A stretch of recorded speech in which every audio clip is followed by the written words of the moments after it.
lions rule the African savanna? Well, with a combination of brute force and cunning, they're able to hunt down their prey and bring it back to the pride. But it's not just about the hunt, it's also about protecting the pride. Male lions will fight other males to establish dominance and protect their lionesses and cubs. And when it comes to mating, lions are no exception.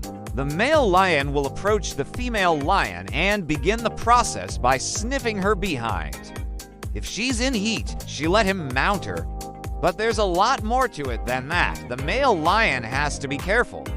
If he doesn't perform correctly, the female lion may reject him.